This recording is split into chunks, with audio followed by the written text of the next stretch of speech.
Okay, so what I'm wondering is, do you get in a rut? Do you go out training and set up a test and run your dog on the test and then set up another test and then the next day do the same thing and then maybe intersperse it with a few drills?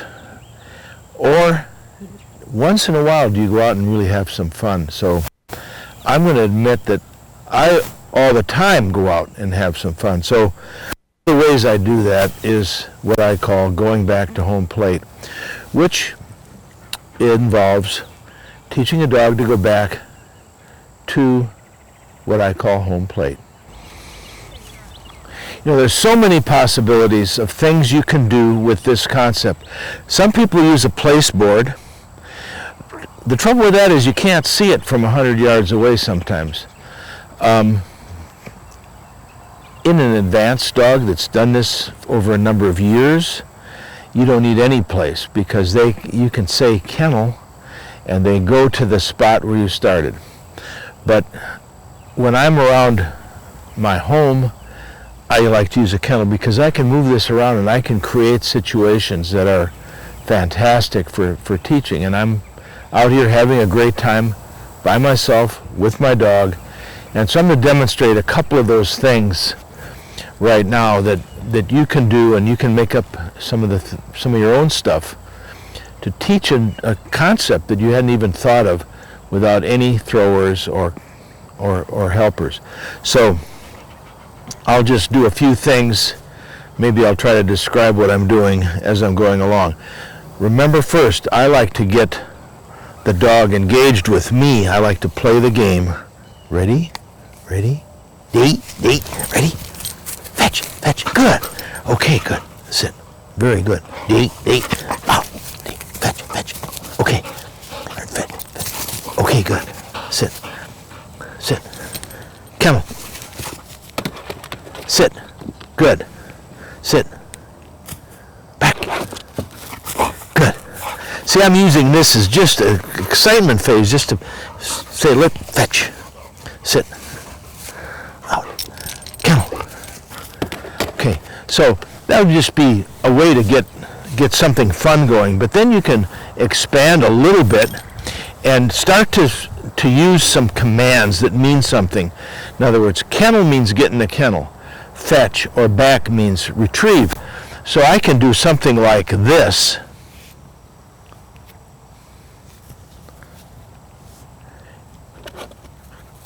Give us sit. Now, there's two options here. I can say F-E-T-C-H, or I can say kennel. Good. Here. Good girl. Back. So what I'm doing here is I'm teaching this dog.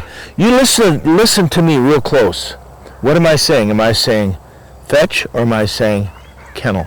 And when you have a dog that's paying attention to you, you're in a classroom and the student is paying attention to the teacher. That's what you want. You don't want the student saying, this is what I want, this is what I'm going to do. I don't care what you say, but this is what I'm going to do. As soon as you utter a word, this is what I'm going to do. You don't want that. You want the student saying, what should I do?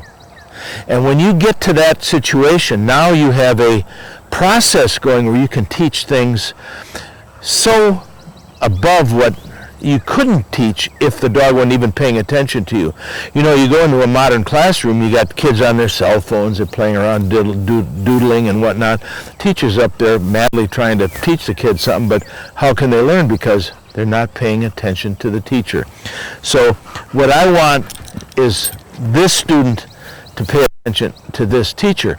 So we can take this and we can expand it in lots of ways. Come here, baby. Sit. Kennel.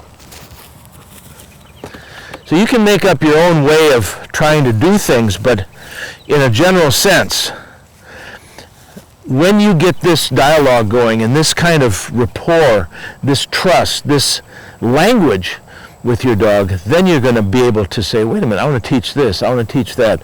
And you now have a student that's at least paying attention to you so you can so you can get to first base on what you're trying to teach. Just because I throw it there, that doesn't mean that's what's going to happen. If I give a hand signal like this, that's what's going to happen. If I say kennel, that's what's going to happen. If I say fetch, that's what's going to happen. So that's what you're after. A dog that is listening to you and doing what you say. So let's try something else. I'm going to take this crate and I'm going to move it out a ways, and we'll try to show a more advanced way of dealing with this concept. Very good.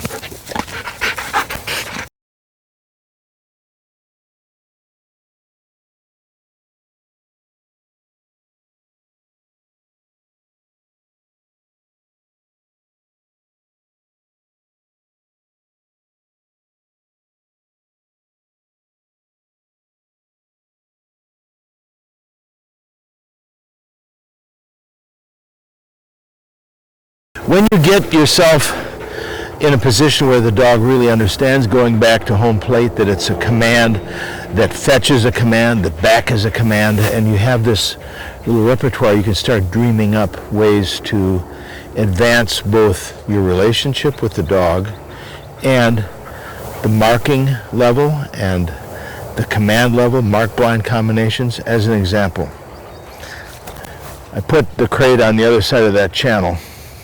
Heel. Sit. Ready? Ready? Kennel.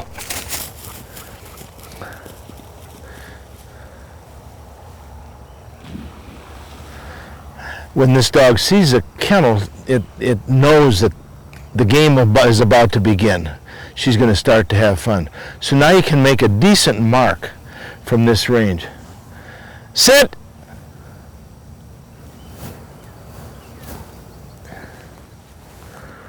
Back.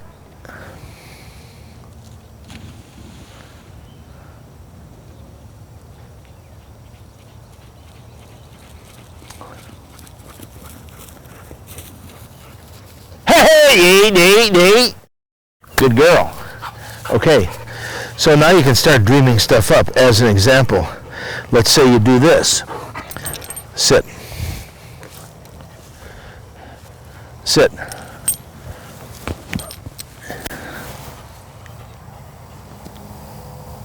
Sit. Throw a mark. Sit. Kennel. Now you're testing memory. So she's seen a mark fall. I'm sending her back to her kennel. She's doing that. Now what are my choices? I can send her for the mark, or I can say, give my hand signal for here. Good girl. And so I've established an interruption in this mark. Okay, good. Okay, good girl. All right. Okay, where's the bird? Back. So I create my own memory mark because of the trick that I have to go back to Homeplate. So, and you could think of all the combinations of that you could do. You could have a blind, you could have the kennel command, you could have marks all over the place, and you could design some scenarios where a dog is so focused and so struggling to figure out what you want and how to do what you want, because in the end it's going to date, fetch, good, all right, ready, fetch, okay, fetch, ready, good. So if you're watching this anywhere but on my blog, please go over there, look at it there, leave me some comments, because I cherish looking at those comments because I want to know what you think. Have a great day.